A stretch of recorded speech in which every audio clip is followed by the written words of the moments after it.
A'udzubillahi minasyaitonirrajim. Bismillahirrahmanirrahim. Assalamualaikum warahmatullahi wabarakatuh. Kembali bersama Mang Sukir di channel Sampul Hitam yang tentunya akan berbagi cerita. Dan untuk cerita kali ini masih melanjutkan cerita yang sebelumnya yang berjudul Wajah Kakakku Meleleh dan Melepuh. Cerita ini ditulis oleh Firdawati. Dan bagi teman-teman yang ingin membacanya secara langsung, teman-teman bisa langsung kunjungi link yang saya sudah sertakan ada di deskripsi. Dan tak usah berlama-lama, bagaimanakah untuk lanjutan cerita ini? Ini dia kisahnya. Selamat mendengarkan.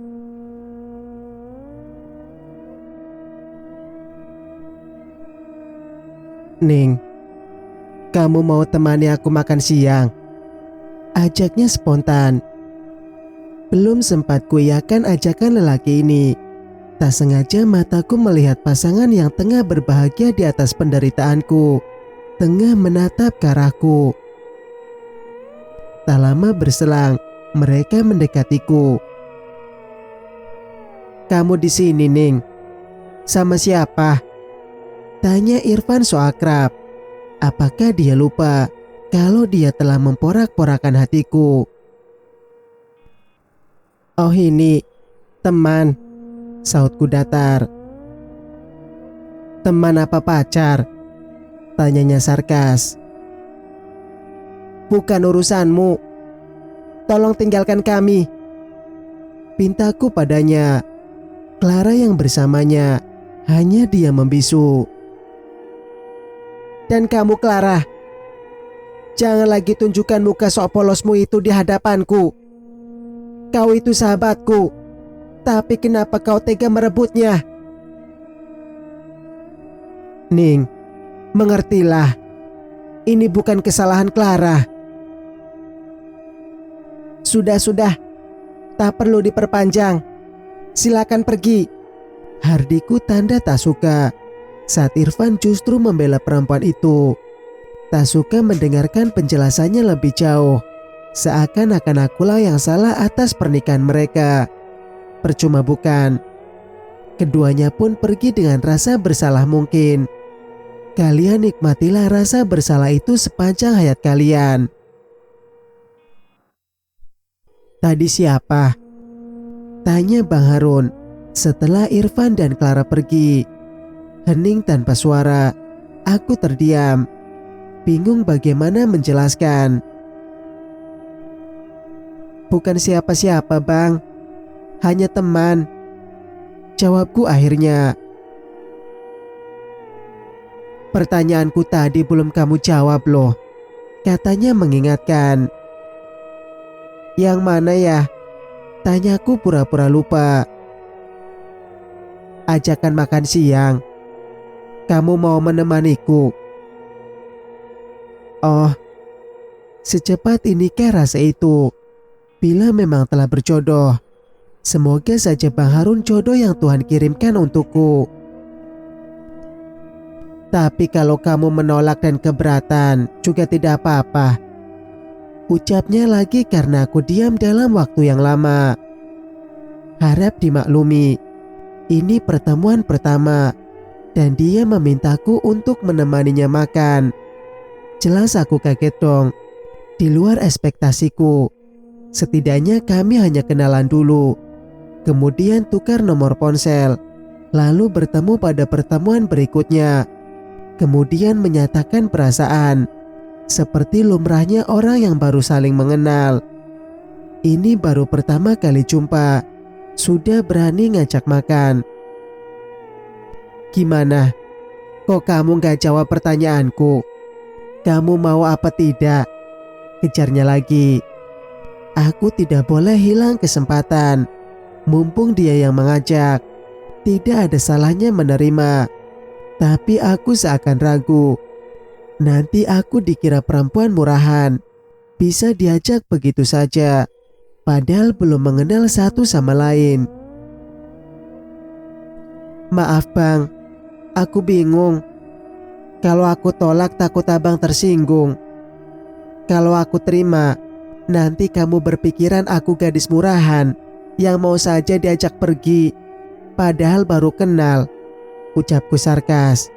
Sebaiknya berterus terang bukan, daripada menimbulkan masalah yang tidak diinginkan. Bang Harun tertawa mendengar perkataanku. Loh, kok ketawa bang? Ada yang lucu? Kamu ini sungguh lucu. Sampai sejauh itu kamu berpikir. Ternyata kamu wanita yang bersikap penuh hati-hati. Oh, perlu itu bang. Aku tidak mau kalau kamu berpandangan buruk tentangku. Tentu saja tidak. Jadi mau menemaniku makan siang? Kebetulan aku lapar sekali. Oke bang, kalau begitu, sahutku sambil tersenyum. Kami pun pergi mencari tempat makan. Pertemuan demi pertemuan dengan Bang Harun membuat cintaku kian mengakar kuat. Sehari saja tidak bertemu dengannya membuatku hilang semangat dan hilang gairah. Pada pertemuan berikutnya, Bang Harun mengajakku menikah. Tentu saja aku senang bukan kepalang. Tapi aku tidak mau terlihat bahagia sendiri. Bang Harun pun harus terlihat gembira. Benar, Bang Harun ingin menikahiku, seruku tidak percaya. Kalau kamu mau menikah denganku, kita urus secepatnya. Bila perlu sekarang juga aku datang melamar. Baiklah bang, aku mau, ucapku malu-malu. Akhirnya pernikahanku dan Bang Harun digelar. Dia lelaki yang baik, penyayang, sangat mapan dan pekerja keras. Prestasi kerja Bang Harun menanjak dan meroket tajam. Dalam waktu singkat aku memiliki segalanya. Memiliki suami yang sabar, anak-anak yang cantik, dan harta yang melimpah. Ironisnya, kehidupanku mulai terganggu semenjak prestasi kerja Bang Harun terus meningkat. Setelah menjabat sebagai kepala personalia, kembali Bang Harun dipromosikan menjadi General Affair Manager, suatu posisi empuk yang menjadi incaran semua orang. Teman dan relasi suamiku kian luas. Otomatis banyak yang datang lalu lalang bertandang ke rumah, baik yang ku kenal atau tidak. Maka mulailah aku mendengar berita burung tentang perselingkuhan. Ada gosip yang tersebar kalau suamiku tengah menjalin hubungan dengan seorang wanita yang satu divisi dengannya. Menurut kabar yang beredar, wanita ini jauh lebih muda dan cantik dibanding diriku. Aku merasa tersaingi dengan wanita muda dan cantik itu. Maka semenjak itu aku mulai merubah bentukku sesuai dengan keinginanku.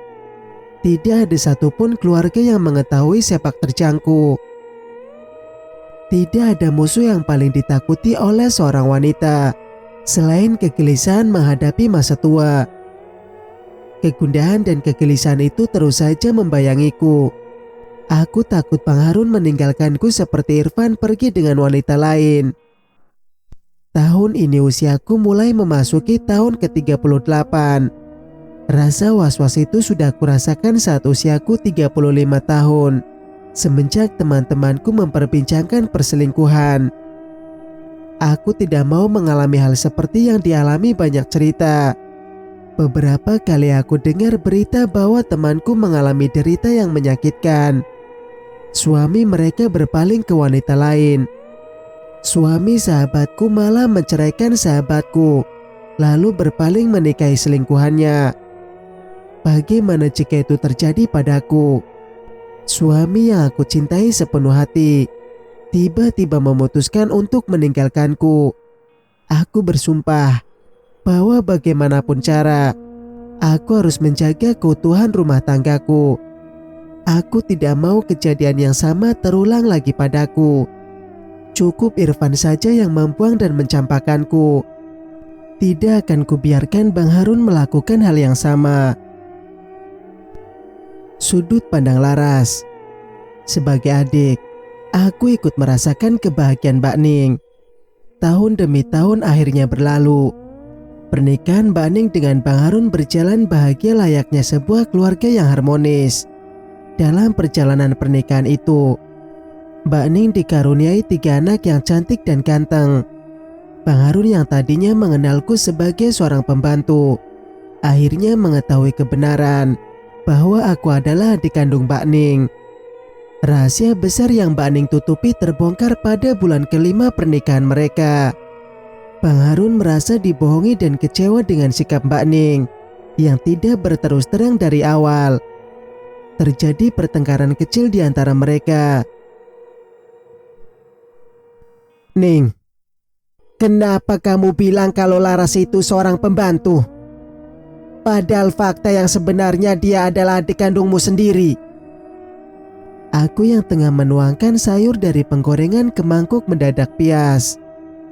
Setelah mendengar pernyataan Bang Harun, apa ini waktunya aku segera mengetahui kenapa Mbak Ning membenciku selama ini.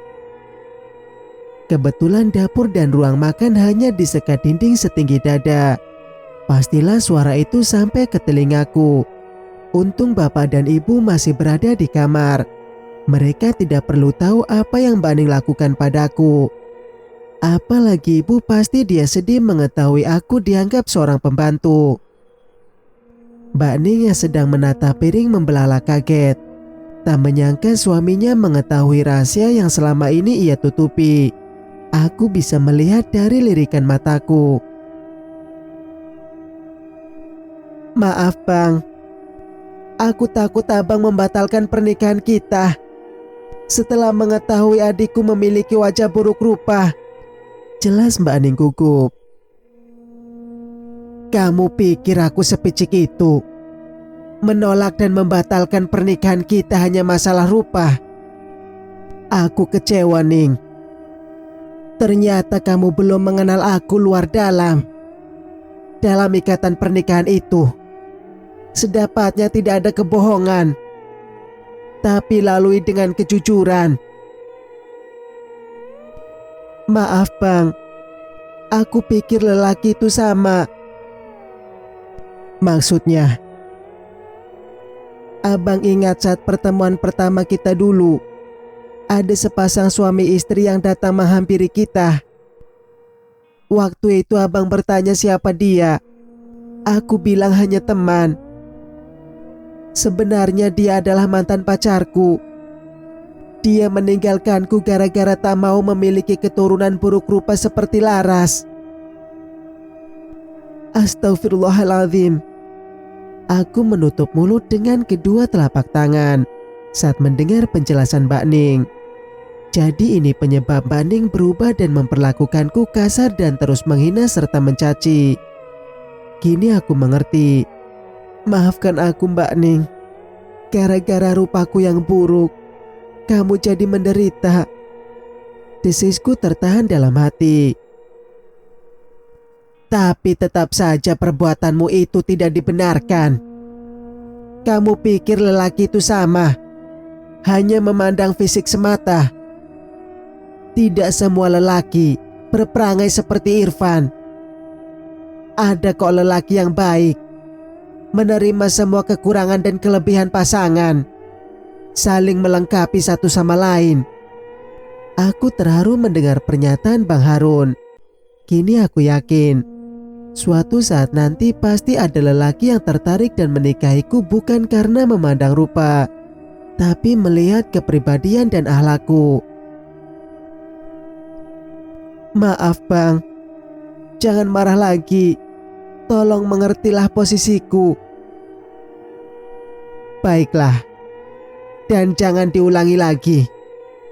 Bila ada lagi kebohongan yang aku temui nanti, jangan salahkan aku bila aku juga pergi meninggalkanmu. Camkan itu. Pesan Bang Harun sebelum memulai sarapan.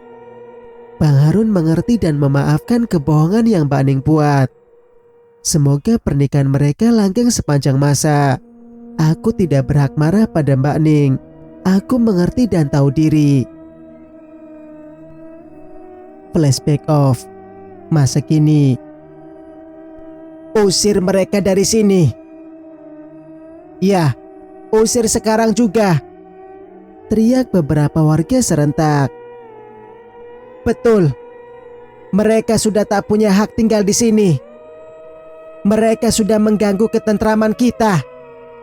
Ocehan mereka sahut menyahut menandakan ketidaksukaan mereka pada kami. Sayup-sayupku dengar teriakan heboh dari warga sekitar 3 rumah dari rumah kami. Aku sedang berada di kamar Mbak Ning, tengah membuang belatung dari wajah kakakku itu. Tak ada sedikit pun rasa jijik memungut satu persatu belatung itu. Dengan derayan air mata, kuajak Mbak Ning beristighfar, memohon pertolongan pada Allah. Tapi Mbak Ning malah melototkan mata. Akhirnya aku diam, tidak meminta lagi. Biarlah, aku fokus membuang belatung itu saja dulu. Tak lama teriakan warga semakin jelas terdengar. Berarti teriakan warga ditunjukkan pada keluargaku. Ya Allah, bantu kami. Redamkan amarah mereka. Bisikku seraya tetap mengut belatung dan membersihkan wajah Mbak Ning. Dengan derayan air mata tak berhenti mengucur. Aku kasihan pada bapak dan ibu. Mereka bisa tambah stres menghadapi situasi ini. Di hari tua mereka harusnya lebih memperbanyak ibadah. Tapi sekarang mereka menghadapi masalah rumit tanpa kami tahu bagaimana menyelesaikan. Penyakit perempuan itu sudah mengganggu ketentraman kita, ucap salah satu warga yang ikut menghakimi kami. Benar, bahkan makan pun menjadi tidak berselera, timpal Bu Asnah, istri Pak Ismet. Tidur tak nyenyak, baru terpejam sebentar, harus terganggu dengan lolongan dan rintihan perempuan penyakitan itu. Aku hanya bisa mengurut dada mendengarkan komentar pedas mereka. Air mata semakin mengalir deras. Pikiran buntu. Jika benar kami diusir, kami akan tinggal di mana? Apa di hutan seperti yang mereka suruh 3 bulan yang lalu? Apa di hutan kami bisa tinggal dengan baik? Banyak binatang buas yang pasti mengincar kami. Apa mereka tidak pernah berpikir sebelum menyarankan itu pada kami? Aku yakin Pak Ismet dan Bu Asnalah yang telah mempengaruhi warga untuk mengusir kami. Karena dialah yang lebih menderita dan merasa tidak nyaman dengan penyakit Mbak Ning. Lagi ucapan beberapa orang mengoyak hati dan rasaku. Sungguh tega mereka mengusir kami dari rumah kami sendiri. Tidak adakah sedikit pun perasaan kasih yang timbul dalam hati mereka? Tidak ibakah mereka melihat penderitaan Mbak Ning? Benar saja kata bapak semalam. Pagi ini, beberapa warga yang keberatan dengan rintihan dan teriakan Mbak Ning malam tadi datang ramai-ramai menyampaikan keberatan. Mereka merasa tidurnya terganggu. Apalagi bau menyengat itu sampai menguar ke halaman di mana warga tengah berkumpul. Teriakan demi teriakan beberapa orang melengking nyaring. Mereka tidak lagi bersikap ramah dan sopan. Kini mereka tidak lagi bisa memaklumi keadaan dan ujian yang tengah menimpa keluarga bapak. Pak Manto, Bu Atika, keluar kalian, ucap Pak Ismet tetangga persis sebelah rumah. Dialah yang paling menderita dan merasa terganggu dengan penyakit Mbak Ning. Maka tak heran, suaranya lebih nyaring dan lantang terdengar. Iya keluar. Jangan hanya diam bersembunyi. Temui kami. Timpal Bu Asna memprovokator warga. Membantu menyuarakan keberatan keluarganya atas keluarga kami. Aku juga mengerti. Alasan penyakit Mbak Ning itu cuma sebagian kecil dari tindakan anarkis warga mengusir kami. Itu hanya alasan sepele. Yang sebenarnya ada alasan yang bukan sebab sebenarnya. Tapi ada dendam lama Pak Ismet. Yang belum tuntas mereka lakukan pada kami. Ya, aku ingat bagaimana dulu Mbak Ning merendahkan Andi. Andi ini adalah anak Pak Ismet. Dia sangat mencintai Mbak Ning, tapi Mbak Ning justru memaki dan menghinanya, sampai ia sakit dan harus diungsikan ke rumah sakit jiwa. Cinta tidak bisa dipaksa, bukan? Bukan salah Mbak Ning bila tidak mencintainya. Salah Mbak Ning hanya berkata kasar, mencaci dan menghina. Andi tidak bisa menerima penolakan Mbak Ning, hingga ia sering melamun dan berhalusinasi sendiri. Lama-lama Andi stres. Aku ingat dulu bagaimana Pak Ismet dan Bu Asna datang baik-baik ke rumah kami untuk melamar Mbak Ning. Tapi Mbak Ning menolak mentah-mentah. "Silakan duduk dulu Pak, Bu," ucap Bapak yang menemui kedatangan Pak Ismet dan Bu Asna. Juga Andi ada bersama mereka. Andi itu memiliki sedikit keterbelakangan mental. Apa ya namanya? Terlalu percaya diri. Sok cerdas tapi sebenarnya oon. Tentu saja Mbak Ning menolaknya. Aku sedang berada di dapur, menyiapkan jamuan untuk mereka. "Apa tujuan Papa dan Ibu serta Nak Andi datang kemari? Ada hal pentingkah?" "Iya Pak Manto, kami ingin melamar Nak Ning untuk Andi," jawab Bu Asna yakin diterima. Padahal belum tentu. Itulah yang tidak kami suka dari keluarga Pak Ismet. Terlalu percaya diri. Bapak dan Ibu terperanjat kaget. Begitu juga denganku yang masih betah di dapur. "Apa? Andi ingin menikahi Ning?" tanya Bapak memastikan. Bu Asna mengangguk senang. "Benar Pak Manto. Andi ini sangat mencintai Ning. Bayangin aja Pak, pagi siang malam dia terus saja menyebut nama Ning, kemudian meminta kami untuk melamarkan Ning untuknya." "Oh, maaf Pak Ismet, Bu Asna. Masalah lamaran untuk Ning bagi kami tidak masalah. Tapi yang menjalani pernikahan kan Ning. Tentu kami harus menanyakan Ning dulu. Kalau Ning mau, kami juga tidak keberatan." Setelah menyampaikan permintaan maaf, Bapak berteriak memanggilku, menyuruhku memanggil Mbak Ning, lalu meminta Mbak Ning untuk datang ke ruang tamu. Aku pun pergi ke kamar Mbak Ning memberitahukan kalau Bapak memanggilnya. Tidak kukatakan apa tujuan Pak Ismet dan Bu Asna datang. "Bapak memanggilku?" tanya Mbak Ning setelah berada di ruang tamu. Aku melirik pada Andi yang terus saja memandang Mbak Ning penuh nafsu. Aku bergidik melihatnya. "Iya Ning, duduk dekat Bapak sini." Mbak Ning melangkah mendekati Bapak kemudian duduk.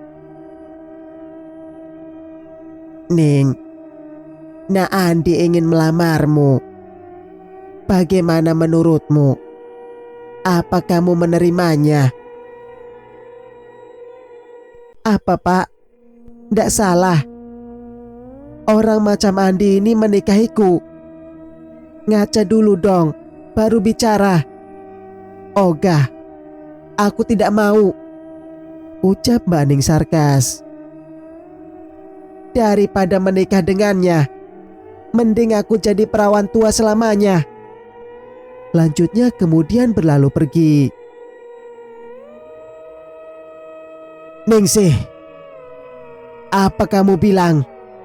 Sombong kamu!" teriak Pak Ismet tak terima anaknya dihina. Jadi aku maklum kalau suara Pak Ismet lebih lantang dan mendominasi daripada suara warga lainnya. Segera kurapikan semua peralatan yang kugunakan untuk membuang belatung dan membawanya ke dapur. Sementara belatung itu aku buang ke kandang ayam biar jadi santapan lezat mereka. Aku segera keluar.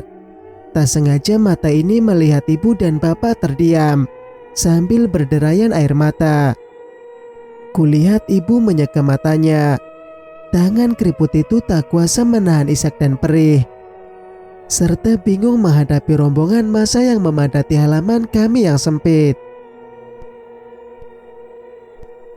Bagaimana ini, Pak? Kita tidak mungkin bisa melawan mereka.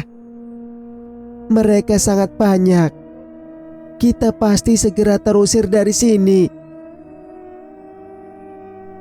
Terus kita akan tinggal di mana, Pak? Pak, kenapa diam saja? Jawab, Pak. Ratapan ibu mengoyak relung hatiku. Ibu terus saja bicara dengan suara yang bergetar. Amukan warga membuatnya kecut dan takut. Ning itu pantas mendapatkan azab dari Allah karena mulut pedasnya suka bertindak kasar dan melampaui batas. Apa kalian lupa? Apa perlu kami ingatkan? Ning itu dulu suka mempermainkan dan bertindak kasar pada lelaki remaja di kampung ini. Jadi ia pantas diusir. Penyakit itu adalah azab dan karma dari Allah. Lagi dan lagi ocehan warga kembali terdengar. Sepertinya mereka keberatan jika keluarga kami masih berada di sini, sementara bapak dan ibu seperti enggan untuk keluar. Bang Imron yang baru muncul dari kamar mandi menenangkan ibu.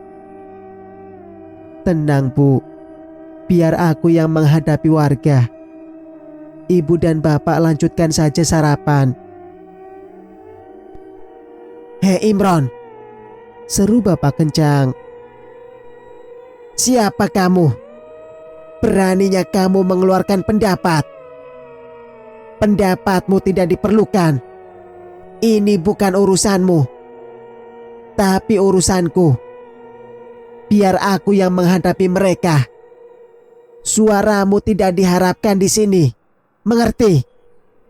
Seru bapak lantang. Kau tidak perlu ikut campur.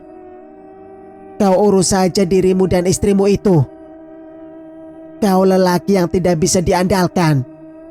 Kamu miskin tidak punya apa-apa. Berlaga akan menghadapi warga. Yang ada kamu makin diejek. Sejurus kemudian bapak bangkit dari tempat duduk, lalu melangkah keluar menemui warga, meninggalkan Bang Imron yang terpaku dengan mulut pedas bapak. Jangan diambil hati dan sakit hati ya Bang, atas perkataan bapak. Ucapku berbisik ke telinga. Bang Imron membalas dengan senyuman. Ada kelegaan yang terpancar dari hatiku melihat senyum Bang Imron. Sebelum sampai ambang pintu, bapak berbalik badan dan kembali bersuara. Tahu salah kau mengambil hatiku dengan menjadi penyelamat Ning. Aku tahu benar kau sangat membenci Ning. Atau bisa jadi penyakit ini kamu yang kirimkan pada Ning, karena kau sakit hati melihat Laras dikasari terus sama Ning. Astagfirullahaladzim. Aku dan Bang Imron saling pandang. Tak menyangka dalam situasi serba membingungkan ini, Bapak masih saja memandang rendah Bang Imron. Bahkan sampai menuduh Bang Imronlah yang telah mengirimkan guna-guna pada Mbak Ning. Mentang-mentang Bang Imron itu miskin, apa pendapatnya tidak layak didengar, sehingga Bapak bisa berlaku semena-mena pada suamiku. Hatiku bagai teriris sembilu. Rasanya tak kuat bila terus dihina. Mentang-mentang Bang Imron tak pernah melawan dan marah, jadi Bapak bisa bertindak semaunya. Bang Imron itu hanya miskin harta, tapi kaya ilmu dan kaya hati. Pastilah Bang Imron punya penyelesaian untuk masalah pelik ini.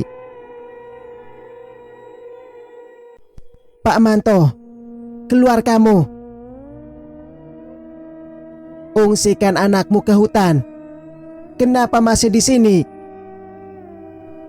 Kami sudah tidak nyaman kalau Ningsih tetap tinggal di sini. Pak RT yang ada di antara warga tidak dapat berbuat apa-apa. Dia hanya sendiri bila ingin membantu Bapak. Sabar. Apa kalian tidak bisa menunggu barang sejenak? Ucap Bapak lalu menghampiri warga. Sepertinya kalian sudah tidak sabar melihat kami hengkang dari kampung ini. Iya, benar. Itu benar sekali. Penyakit anakmu itu sudah membawa penyakit pada warga. Asal kamu tahu Pak Manto, anakku hampir setiap hari muntah mencium aroma busuk dari rumahmu. Apa kalian tidak berusaha untuk mengobati biar penyakitnya hilang? Pak Ismet, kamu jangan lancang bicara. Asal kamu tahu ya, uang kami sudah terkuras banyak untuk mengobati penyakit anakku. Kamu pikir kami ini membiarkan Ning dengan penyakitnya? Aku tidak habis pikir. Lancang sekali mulutmu bicara. Aku, Ibu dan Bang Imron yang berada di ambang pintu hanya bisa mengusap dada. Warga ini benar-benar sudah kemasukan roh halus. Tidak ada lagi rasa dan perisai dengan derita yang kami alami.